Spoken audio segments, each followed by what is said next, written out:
উপস্থিত আজকের সবার সম্মানিত সভাপতি এবং বাইরে ইউনিয়ন বিএনপির সদস্য নবায়ন এবং নতুন সদস্য সংগ্রহের যারা উপস্থিত হয়েছেন সবাইকে আমার প্রাণপ্রিয় সংগঠন বাংলাদেশ জাতীয়তাবাদী ছাত্র দলের পক্ষ থেকে সংগ্রামী শুভেচ্ছা ও অভিনন্দন।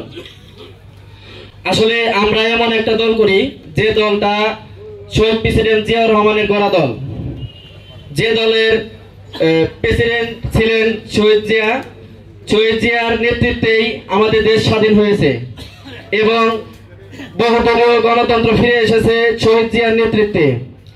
আমরা আরেকজন নেত্রী পেয়েছি, সে হচ্ছে স্বৈরাচার 90 সালের যে স্বৈরাচার আন্দোলনের সক্রিয় ভূমিকা পালন করেছে দেশনেত্রী বেগম খালেদা জিয়া। আমরা তার দল করি এবং আমাদের তারুণ্যের অহংকার দেশনায়ক তারেক রহমানের নেতৃত্বে শেখ হাসিনা স্বৈরাচার দেশ ছেড়ে পালিয়েছে এবং কি আমাদের ছাত্র জনতার অভ্যর্থনের মাধ্যমেই এই শেখ হাসিনা এই দেশ থেকে চলে যেতে বাধ্য হয়েছে। আসলে এখানে বক্তব্য দীর্ঘায়িত করব না।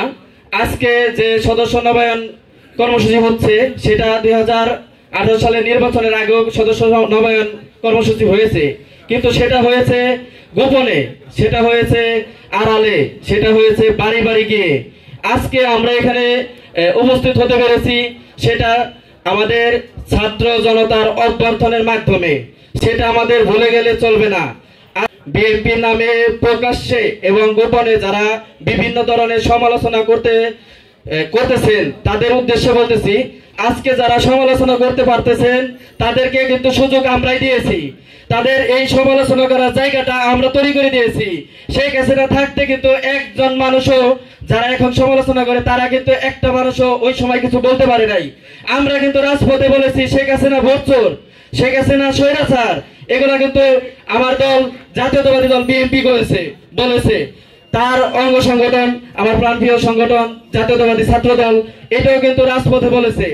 আমরা দীর্ঘদিন এই শেখ হাসিনা স্বৈরাচারের বিরুদ্ধে অবস্থান করেছি এবং সবার সম্মিলিতভাবে এই শেখ হাসিনার পতনকে আমরা অর্জন করতে পেরেছি।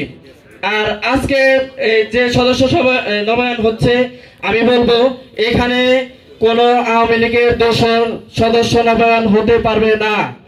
আরেকটি কথা বলবো, এখানে যেন কোন আওয়ামী লীগের নেতাকর্মী যেন কোনোভাবেই সুযোগ না পায়, যাতে করে পরবর্তীতে বাংলাদেশ জাতীয়তাবাদী ছাত্র দল এবং যুব দল এবং মূল দলের বিভিন্ন ইউনিটের সদস্য সংগ্রহ করার পর অপকর্ম লিপ্ত হয়ে আমাদের দলের ভাবমূর্তি নষ্ট করবে।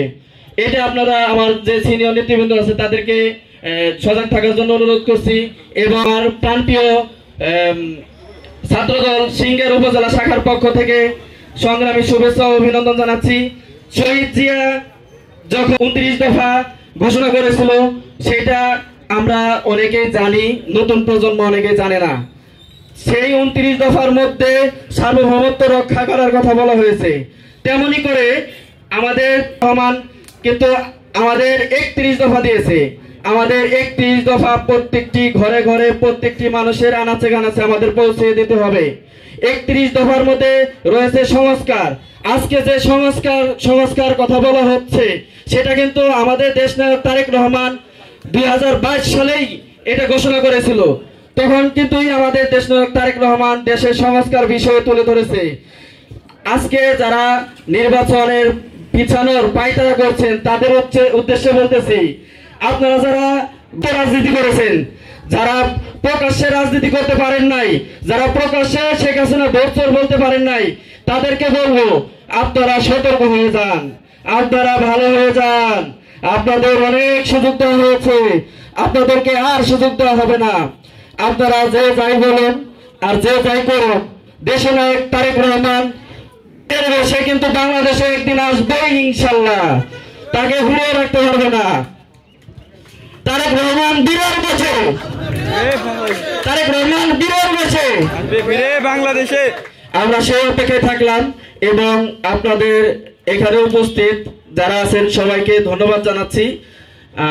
আমার বক্তব্যে কোনো ভুল ত্রুটি হলে ক্ষমা করে দিবেন। আল্লাহ হাফেজ। বাংলাদেশ জিন্দাবাদ।